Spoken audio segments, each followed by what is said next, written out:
Bonjour, mon nom est Michel Bougie. Bienvenue à une autre émission de Ligne Directe. Aujourd'hui, en compagnie de Pasteur Jeff Lorrain, nous continuons notre étude dans Jean au chapitre 6 et nous aborderons le texte à partir du verset 30. Soyez avec nous.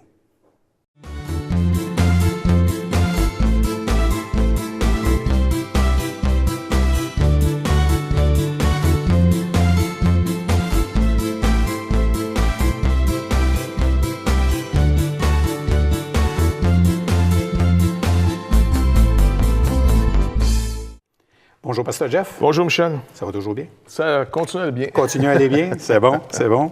Alors, aujourd'hui, on va continuer dans notre étude sur Jean et on est au chapitre 6. On va commencer notre lecture aujourd'hui au verset 30. Oui. Mais avant de passer à ça, je vais te demander de prier pour l'émission.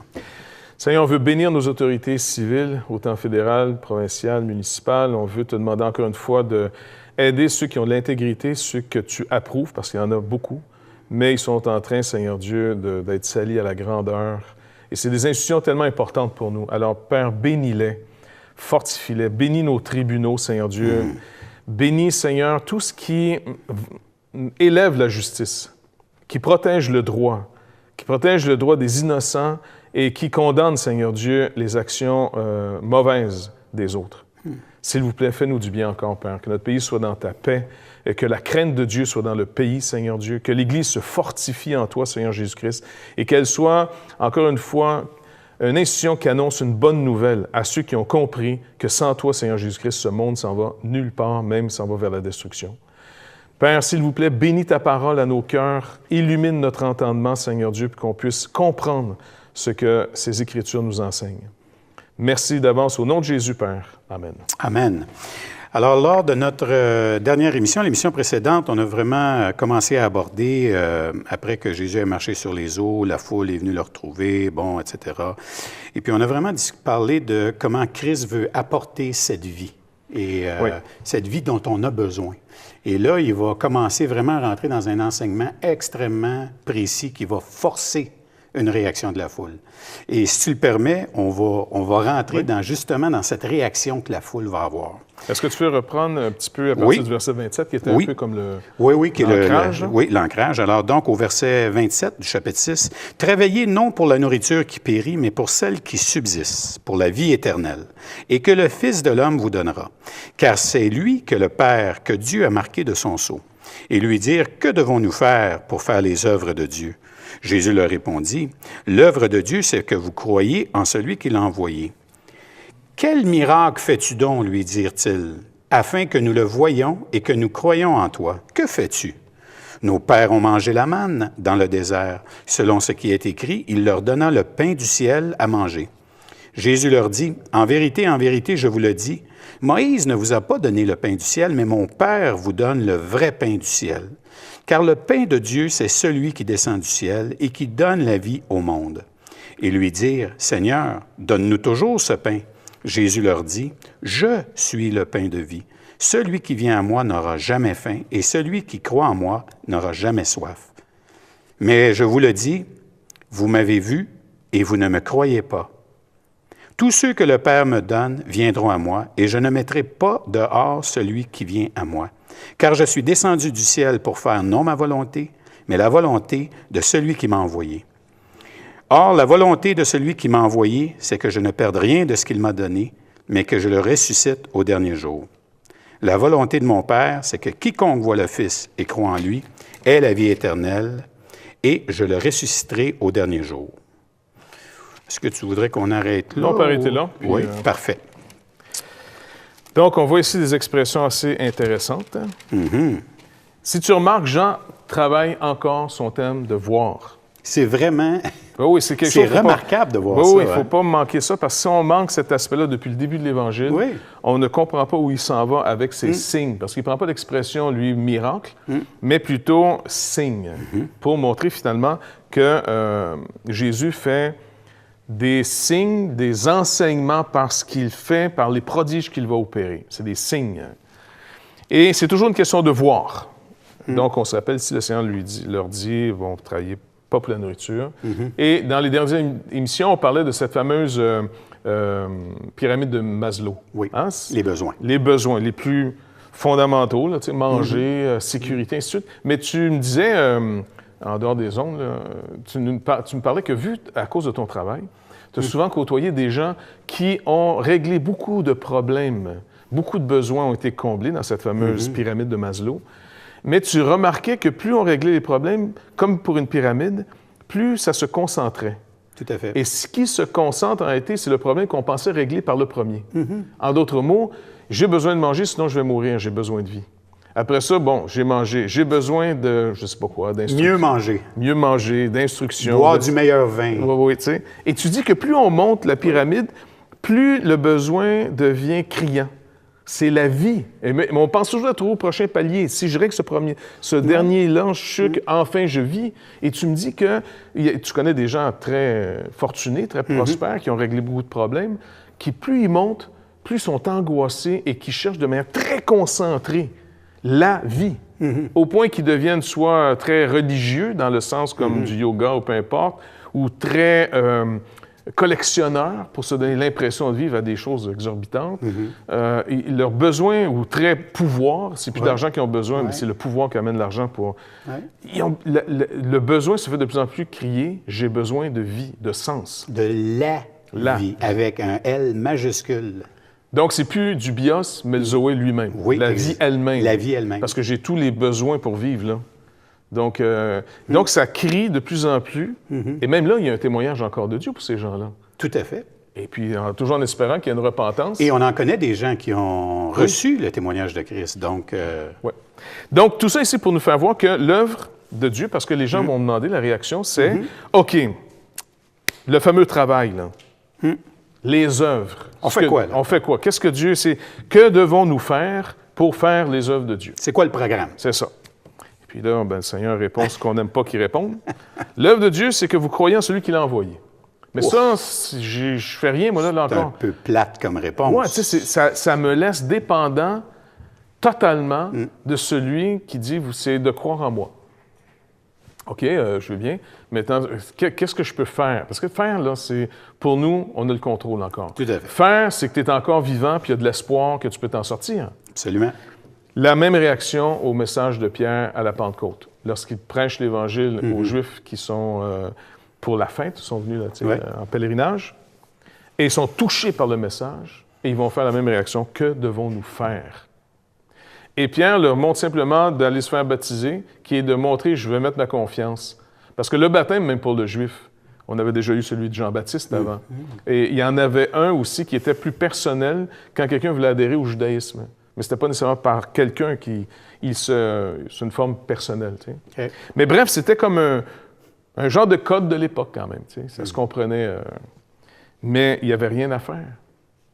Une personne pourrait nous écouter en disant « mais qu'est-ce qu'il faut faire pour être sauvé? » Là, quelqu'un apprend qu'il y a une maladie ou peu importe. Là, on veut tous, Jésus vient dans ma vie, j'ai besoin de pain, j'ai besoin de guérison, j'ai besoin de quelque chose qui soutient la vie. Elle m'échappe. Mais il arrive un temps où le Seigneur dit, je ne te donnerai pas ce qui fait que ta vie est en train de t'échapper. Je veux te donner la vie. C'est différent. Je ne te donne pas des moyens de vivre, je te donne la vie. Viens à moi. Là, les gens disent, OK, qu'est-ce que je dois faire? Alors, il s'est dit, écoute, Seigneur, je réalise que je ne peux rien faire. Sinon, te faire confiance. Faire confiance que tu as payé ma dette, te faire confiance que tu m'aimes pour vrai.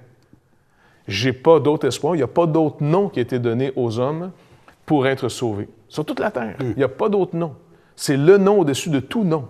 C'est au nom de Jésus que les gens sont sauvés. C'est à cause de lui, son caractère, sa nature. Je suis, il dit, je suis. Il a manqué de se faire lapider à cause qu'il a dit avant qu'Abraham fût, je suis. Donc le Seigneur leur dit ici, faites-moi confiance. Vous devez me faire confiance. Donc, imagine qu'on est perdu et que là, on panique, on vient de découvrir qu'on est perdu.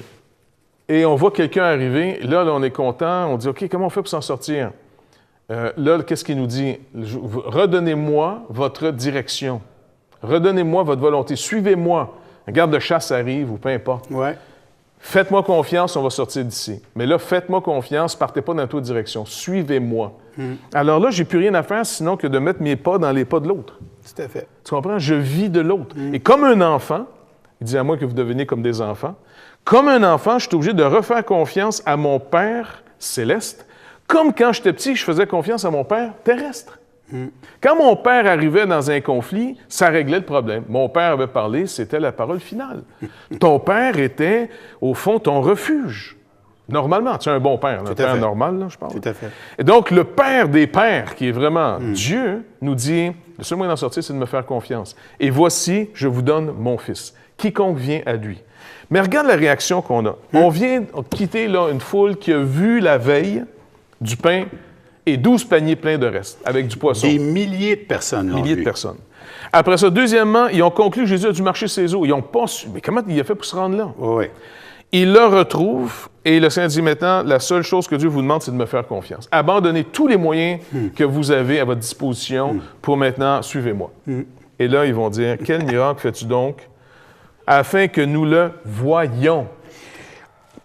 C'est encore le même mot. Écoute, c'est un aveuglement spectaculaire. Puis regarde bien ici comment Jean... Puis là, peut-être la nuance nous échappe dans nos versions. Il y a un premier ici, afin que nous voyions et que nous croyions en toi. Que fais-tu? Et puis là, il commence à dire, nos pères ont mangé la manne. Et les autres, c'est déjà, écoute, hier, les gars, hier. Bon, ça descend, ça descend. Jésus leur dit, verset 36, « Mais, je vous l'ai dit, vous m'avez vu et vous ne croyez point. » Fait qu'il commence à leur dire, « Voir, les gars, vous m'avez vu. Vous avez vu hier, vous avez tout vu. » Puis même cette fois-là a vu même d'autres miracles que Jésus a fait. Puis il descend un peu plus bas, puis il dit, « La volonté, verset 40, la volonté de mon Père, c'est que quiconque voit le Fils et croit en lui. » Maintenant, le grec nous montre deux choses. Le premier ici, c'est de voir, quand la foule dit, « Fais quelque chose qu'on puisse le voir. » Oreo, voir. OK. OK? Tandis que le deuxième voir, c'est théoréo. C'est plutôt de contempler. J'ai compris, je viens de voir ce que t'es. Un, c'est tu vois, mais tu vois rien en réalité. Tandis que l'autre, c'est que tu vois et tu saisis. Tu comprends. Et c'est là qu'on a toute la différence dans le sens de voir. Je pense qu'on va juste s'arrêter là pour la pause et on va vous revenir tout de suite après avec la suite de l'explication de ce verset.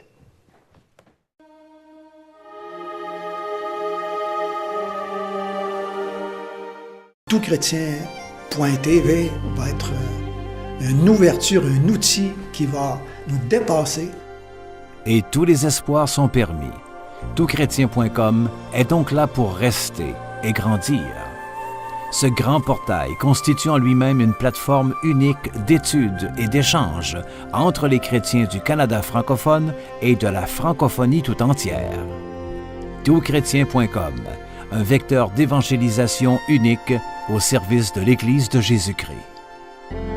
Pour les gens qui ont envie de vivre une relation avec Jésus-Christ, je crois que là, ils vont trouver quelque chose qui ressemble à leur temps et qui répond à des besoins de tous les membres de leur famille.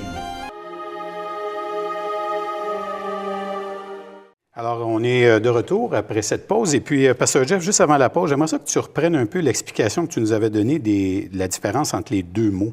Oui. On se rappelle encore une fois que Jean souligne qu'il y a un certain voir, un certain regard, perception des choses qui manifeste ce qu'on n'a pas vu comme il faut voir. Ou l'expression de Paul, on n'a pas connu comme il faut connaître. Okay? Si on a connu comme il faut connaître, le résultat, ça produit l'amour, la reconnaissance. Si on n'a pas connu comme il faut connaître, le problème, c'est pas le fait que tu n'as pas connu, c'est que tu ne l'as pas connu comme il faut le connaître, alors une mauvaise compréhension produit de l'orgueil.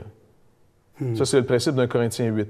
Ici, c'est un peu dans le même genre. Jésus dit, par exemple, verset 26, Jésus leur répondit, en vérité, je vous le dis, vous me cherchez, non parce que vous avez vu des miracles, qui étaient supposés normalement vous amener à voir quelque chose, mais parce que vous avez mangé des pains et que vous avez été rassasiés. OK? Dans le sens que vous ne voyez pas ce que je fais, vous êtes juste préoccupé à dire, OK, j'ai gagné une journée de plus. OK, ça m'a aidé. Et puis, ça arrive régulièrement. Ça peut nous arriver, ça m'arrive à moi. Et là, je réalise souvent que je n'ai pas vu comme il faut voir, puis je n'ai pas compris comme il faut comprendre. Le Seigneur veut nous amener au point de dire, si tu vois vraiment qui fait ces choses pour toi, alors tu viens d'entrer dans la paix. Si tu viens de comprendre qui je suis, alors tu viens d'entrer, même si tu as faim, dans une foi totale qui dit, c'est vrai, je réalise, je n'aurai plus jamais faim. Même si pour l'instant, j'ai faim. Même si je suis en train de mourir, puis j'ai vu le Seigneur, j'ai compris. Maintenant, comme Siméon, Il dit dans l'Évangile de Luc, là, ce vieux qui était venu au temple, là, « OK, maintenant, j'ai vu ton salut. » Il y avait juste un bébé qui était là. C'est ce qu'il attendait. Convaincu du Saint-Esprit, c'était un homme pieux, c'était un homme qui était dans l'espérance continuelle de la promesse de Dieu pour Israël. OK? Et le Seigneur lui montre un jour d'aller au temple, qu'il va voir le salut de Dieu. Dieu accompli. Il voit Dieu en personne, mais un bébé. C'est un peu comme le larron sur la croix. Il voit quoi, lui, là? Normalement, les gens ne voient qu'un bébé. Ouais. Lui, il voit le salut d'Israël. Personne ne peut dire Jésus-Christ est Seigneur si ce n'est par, en d'autres mots, le Saint-Esprit. Le Saint-Esprit te donne de voir la réalité. Donc, il voit comme il faut voir. Alors, qu'est-ce qu'il dit? Moi, je peux mourir, j'ai la vie. Je peux mourir, j'ai la vie. Tu peux laisser aller ton serviteur, c'est réglé. OK, c'est réglé. Tu comprends-tu? C'est de nous faire arriver à ce point, comme l'Épître aux Hébreux le dit différemment, veillez à ce que personne soit arrivé trop tard pour ce fameux repos. Ça y est, j'ai vu, c'est réglé. Petite question, parenthèse en passant. Est-ce que ça se peut que Siméon, dans ce cas-là, ait été le premier sauvé de la Nouvelle Alliance? La Nouvelle Alliance, non, c'est un sauvé, comme Abel. Abel a vu quelque chose. Oui. Siméon fait partie de tous ceux qui ont vu en espérance. Puisqu'il n'y a pas eu la crucifixion, il n'y a pas eu la résurrection. Il n'y a pas eu l'inauguration. Il n'y a pas eu l'inauguration. Encore. Donc, il fait partie de tous ceux, c'est un type vraiment clair. Voici encore une fois comment les hommes et les femmes ont toujours été sauvés. Peu importe le régime, par la foi. Et cette foi vient de la parole de Dieu et pour nous précisément la parole de Christ. Tout à fait. Donc, le Seigneur leur rappelle en disant, vous n'avez pas vu comme il fallait voir. Et les autres vont dire, mais écoute, fais donc quelque chose pour qu'on puisse le voir. Et là, il est en train de dire, mais écoutez, vous l'avez vu, puis vous n'avez pas cru. Et il dit, à moins que vous contempliez. Voir, là, ici, au verset 40, comme je te dis, c'est un autre terme grec. Alors, tu sais, tu as oréo pour voir, et là, tu as théoréo pour voir, comme il dit de contempler ici, verset 40. À moins que vous soyez en train de voir et de contempler celui qui dit ces choses, celui qui fait ces choses, celui que le Père vous a donné, eh bien non, vous n'avez pas, y a rien vous êtes mort. Vous êtes toujours dans la mort. Vous manifestez que vous êtes aveugle à la lumière de la vie. C'est drôle comment est-ce que le mot « voir » et le mot « connaître » ici sont presque interchangeables parce que le mot « connaître » vient de yada, qui veut dire « connaître par expérience ». C'est comme personnel. C'est pas juste une connaissance comme ça, là, tu sais. Fait que les deux mots ici, là, c'est vraiment spécial de voir comment ils se ressemblent, là.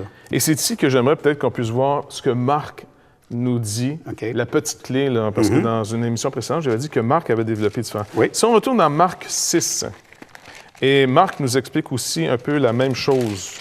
OK? Jésus marche sur les eaux à partir du verset 45. Et regarde bien la conclusion. Verset 51. Là, il va embarquer. Il monta vers eux dans la barque et le vent cessa. Ils furent en eux-mêmes tous stupéfaits et remplis d'étonnement. Et il nous dit la raison. Car ils n'avaient pas compris le miracle des pains, parce que leur cœur était endurci. Là, on parle des disciples, ici. On parle des 12. Ils n'avaient pas compris le miracle des pains. Tu comprends? Ils n'avaient pas compris. Spécial, hein? Pourquoi? La raison, leur cœur était resté endurci. Qu'est-ce qu'un cœur endurci? Un cœur endurci, c'est quelqu'un qui est dans une idée arrêtée et qui ne s'instruit plus, mais cherche de l'information pour confirmer ce qu'il croit savoir. Et tant qu'on est dans cette attitude, on ne peut pas apprendre. Parce qu'on cherche juste à consolider ce qu'on pense savoir, se rassurer dans ce qu'on sait. Et à moins de devenir déstabilisé, mon cœur reste endurci, il reste ferme, mais malheureusement dans une mauvaise direction. Leur cœur, même aux disciples, n'avait pas compris. Pour eux, Jésus avait simplement pourvu à un besoin pour que les gens vivent. Le Seigneur dit, non, j'ai pas pourvu pour les besoins. J'ai pourvu un besoin pour leur faire voir que moi, je suis la vie. C'est pas le pain là, que je leur ai donné hier, là, même si c'est un pain miraculeux, il ne leur donnera pas la vie. Tu as manqué le signe. Tu as manqué le signe. Et combien de gens, même dans le christianisme moderne d'aujourd'hui, puis assez tôt même dans l'histoire de l'Église, on est retourné non plus vers le symbole qui nous amène à Christ, mais on a pensé que Christ devient le symbole. Tout à fait. Par exemple, il y a des gens qui croient littéralement qu'il y a une transsubstantiation avec les éléments. Ces éléments nous amènent à celui, finalement, qui est le pain véritable de vie. Faites ceci maintenant en mémoire de moi, car toutes les fois que vous mangez ce pain et que vous buvez cette coupe, vous annoncez la mort du Seigneur jusqu'à ce qu'il vienne. Paul nous rappelle dans 1 Corinthiens chapitre 11. Donc, il faut pour nous de dire, est-ce que Seigneur, je suis en train d'adorer le signe ou est-ce que le signe est en train de m'amener à toi? Et là, ce signe, cette action dans ma vie que tu fais présentement, par l'Église, par la prédication de la parole, par les choses que tu produis sur ma propre vie, est-ce qu'il m'amène à te contempler et t'adorer? Car quiconque a vu le Fils tombe en adoration devant celui qui est tout pour nous. Il a été fait pour nous sagesse, il a été fait pour nous sanctification, c'est le médiateur. Il est tout pour nous. Et on est en lui, donc sa mort, c'est notre mort. Il n'y a plus de mort, il n'y a plus de condamnation pour ceux qui sont en Jésus-Christ. Mais tant qu'on ne l'a pas vu, on récupère Jésus comme un idole. On a fait une série là-dessus sur les idoles. Et Jésus peut devenir une idole. Si je le récupère pour me dire « J'ai trouvé Jésus », il va m'amener au pain. Plutôt que Jésus dit « Non, je t'ai donné du pain pour que le pain t'amène à moi ». Et tant que le pain, tant que le miracle, tant que la guérison, tant que l'instruction ne t'amènera pas à moi, tant que même la parole ne t'amènera pas à moi. Parce qu'il dit même aux pharisiens, vous allez vers les Écritures, c'est ce qu'il leur a dit dans Jean 5. Vous sondez les Écritures, parce que vous croyez trouver en elles la vie. Elle parle de moi et vous ne venez pas à moi que je vous donne la vie. Tout doit m'amener à lui. Tant que ce n'est pas lui qui est devant moi, alors j'ai fait une idolâtrie de lui. Il n'est pas le moyen pour que j'atteigne un but, il est le but. Il est le moyen et le but. Ça doit... Et puis, écoute, il faut le demander au Seigneur. C'est pas humainement. C'est pas « soyez intelligents, vous allez être capables ». Non. Reconnaissons que nous ne sommes pas capables par nous-mêmes. La chair et le sang ne peuvent pas hériter le royaume de Dieu. Puis il faut vraiment rappeler à tous que c'est pas non plus une question d'intelligence humaine ou je vais lire plus de livres, puis mais je suis de la misère. Non, c'est pas ça, là. C'est vraiment un cadeau qu'on peut demander à Dieu. Ouais. Il nous demande, quand on parlait à un moment donné, incline ton cœur vers la sagesse, tends ton oreille. C'est quelque chose qu'on peut faire, on peut le demander, on peut crier après la sagesse continuellement. Et Dieu est fidèle et bon pour nous entendre. Oui. Donc, c'est dans ce sens-là que le Seigneur leur dit, non, vous m'avez déjà vu, mais ce que vous avez vu, vous l'avez vu en ne voulant pas accepter au fond de repentance, de changement de vie. Vous avez vu la multiplication des pains, vous avez même peut-être vu dans le passé des miracles et des guérisons, parce que cette foule qui était venue manger était une foule qui le suivait parce qu'elle voyait les miracles qu'il opérait sur les malades. Donc, il y a des signes de guérison, de délivrance qui ont eu lieu. Cette foule-là qui l'a vu vient en plus le pain. En plus, comment il s'est rendu ici? Il y avait juste une barque hier soir. Les disciples, on les a vus partir. Jésus n'était pas dans la barque. Et là, ils ne veulent pas encore. Puis là, ils vont même le provoquer en disant, « Fais un signe qu'on puisse le voir. » Jésus dit, « Non, vous avez déjà vu et vous n'avez pas cru. » Maintenant, il dit, « Mais tous ceux que le Père me donne, et là, c'est une vérité vraiment essentielle, tous ceux que le Père me donne viendront à moi. » Ça fait trembler tout le système humaniste de ce monde. Attends, qu'est-ce que ça veut dire? Ça veut dire ce que ça veut dire. Tous ceux que le Père me donne viendront à moi, et je ne mettrai pas dehors celui qui vient à moi. C'est une manière de vraiment dire, écoutez, tous ceux que le Père me donne, et en passant, tous ceux qu'il va me donner, vous allez être surpris de ce qu'il va me donner. Il me donne du beau monde, du pas beau monde, des fins, des pas fins. Il me donne de toute race, de toute tribu, de toute nation. Il va tout me donner, ces gens-là, et c'est ce peuple que je rachète. Et il rassure en disant, en passant, tous ceux que le Père me donne, je ne mettrai pas dehors, parce qu'il y en a peut-être qui se disent, hey, non, moi, je ne peux pas y aller. Regarde-moi, tu sais. Regarde ce que j'ai fait. Bien, tu as vu ce que tu as fait, mais tu as vu jusqu'à quel point on peut être méchant, à quel point on est sale, à quel point on est des écœurants de première classe. Maintenant, arrête de justifier, humilie-toi sous la puissante main de Dieu, reconnais que tu es digne de mort, mais Christ est mort à ta place. Et ça, c'est l'acte de foi, c'est de rentrer. Un croyant, tu le reconnais par sa reconnaissance envers Dieu. Il est extrêmement reconnaissant. Quel droit il reste à un sauvé, sinon aucun? Parce que les droits reposent sur la justice. Tu n'as pas vu encore t'es qui? Et là, finalement, le Seigneur dit, oublie pas, tu vas avoir peur de ce que je vais te montrer. Mais je ne mets pas dehors ceux qui viennent à moi, car tu m'es envoyé par le Père. Et je ne suis pas venu faire ma volonté, je suis venu faire celle de mon Père. Mon Père m'envoie ces gens-là, je paie pour tous ceux que le Père m'envoie. Et donc, c'est là qu'il dit, « Et comment vous allez le voir? La volonté de mon Père, c'est que quiconque contemple le Fils, là, tu le vois comme il doit être vu, et croit en lui, ait la vie éternelle, et je le ressusciterai au dernier jour. » Et c'est vraiment des paroles de vie. Et puis, moi, je considère, en tout cas, j'espère que pour nos auditeurs aussi, c'est des paroles extrêmement encourageantes. Et c'est une bonne place pour qu'on termine aujourd'hui. Alors, merci beaucoup, Pasteur Jeff. Merci à nos auditeurs d'avoir aussi été là. Et puis, on vous rappelle que vous pouvez consulter nos émissions en archive sur labibleparle.com et toutchrétien.com. Alors, merci d'avoir été avec nous. À la semaine prochaine.